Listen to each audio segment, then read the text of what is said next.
The first time you lived in Clear Lake Shores. Oh, well, that's different. That was 43.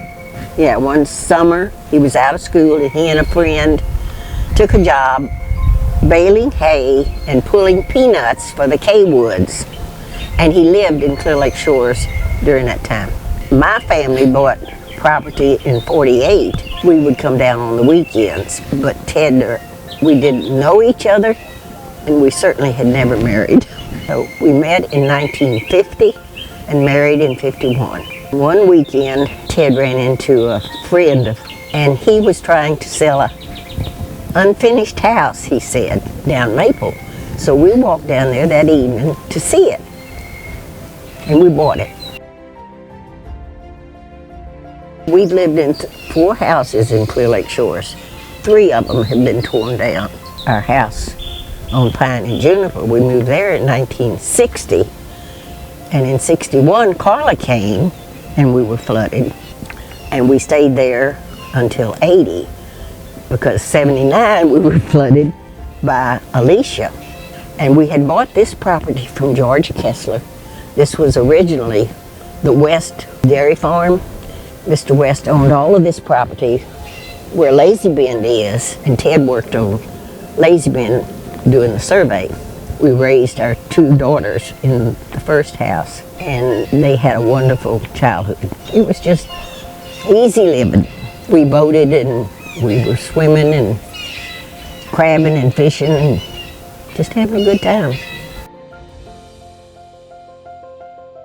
Carla, in 61, we had just built our home in 1960, and we had about 24 inches of water in our new house. I went through the house the first time and was out in the driveway crying, and we had a very nice neighbor across the street from us.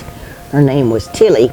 She came out her house and she saw me crying in the driveway, and she yelled at me, "Betty, stop that crying. That's only things."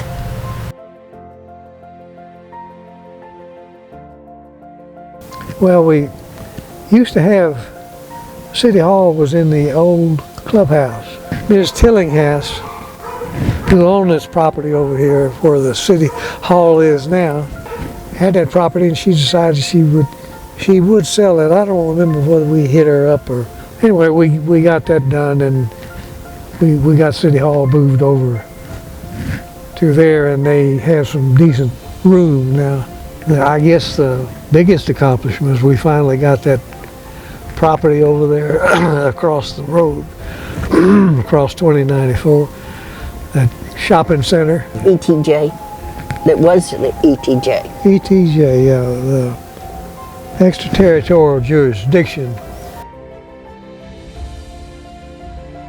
Country living is disappearing pretty much, but it's still nice, and you know, I still enjoy it. If I could go back, I'd go back to times when it wasn't quite so built up. And you like country life? huh? You're not really a city dweller. We were satisfied living here. We were very happy, and it was worth staying.